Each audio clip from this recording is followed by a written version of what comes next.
અમારા ભારતીય જનતા પાર્ટીના પ્રદેશની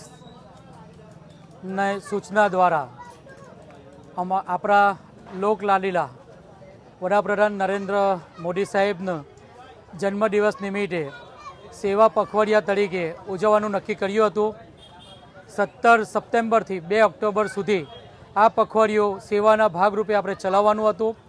એના જ અનુસંધાનમાં 17 તારીખે અમે મોદી સાહેબની બર્થડે પણ ખૂબ ધૂમધામથી ઉજવી। ત્યારબાદ બ્લડ ડોનેશનનો કેમ્પ રાખવામાં આવ્યો, તે બી ખૂબ સફળ રહ્યો। ત્યારબાદ અમે ગંગા સ્વરૂપા બહેનોને બોલાવી એમનું સન્માન કરી, એમનું સ્મૃતિચિહ્ન આપી એમનું સન્માન કર્યું, એ પણ ખૂબ સરસ પ્રોગ્રામ રહ્યો।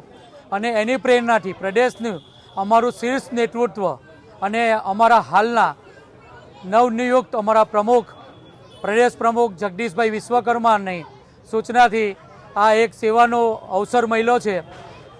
અંકલેશ્વરની અમારી જનતા માટે દિવાળીનો શુભ અવસર, કેવી રીતે અમે એમને પ્રેરક થઈએ, કેવી રીતે અમને મદદગારીમાં એમની સાથે આવીએ અને એમને પણ દિવાળી ખૂબ ધૂમધામથી ઉજવાય, એ હેતુથી અમે વિચાર કર્યો અમારો શિવ એકતા ગ્રુપ દ્વારા। અને ત્યારબાદ નક્કી કર્યું કે આપણે એક એવો ફટાકડાનો સ્ટોલ કરીએ કે જેમાં મારા અંકલેશ્વર તાલુકાની દરેક જનતા, ગરીબમાં ગરીબથી લઈને મધ્યમ વર્ગથી લઈને બધાને આનો લાભો મળે। એટલે અમે અમારા એકતા ગ્રુપ શિવ ગ્રુપ દ્વારા નક્કી કરવામાં આવ્યું કે આપણે ફટાકડાનો સ્ટોલ કરીએ, પણ સ્ટોલ એવી રીતે કરીએ કે જે સેવા થકી થાય।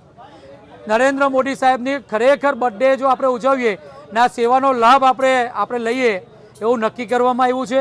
અને આજે જે પણ ફટાકડાનું વિતરણ થાય છે એ ફટાકડા અમે શિવ મંદિરના કમ્પાઉન્ડમાં ઊભા છે, શિવ ભોલેનાથના પટાંગણમાં ઊભા છે।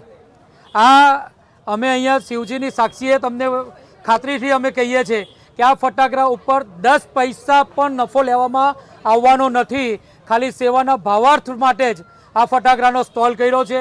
આ ખૂબ સુંદર મજાનો મંડપ પણ જોઉં છું, આ મંડપ સુદ્ધાના પૈસા બી અમે આ ફટાકડામાંથી કાઢવાના નથી। આ છોકરાઓએ ફાળો કરીને મંડપના પૈસા બી અલગથી કર્યા છે અને 10 પૈસાનો નફો પણ લેવાના નથી।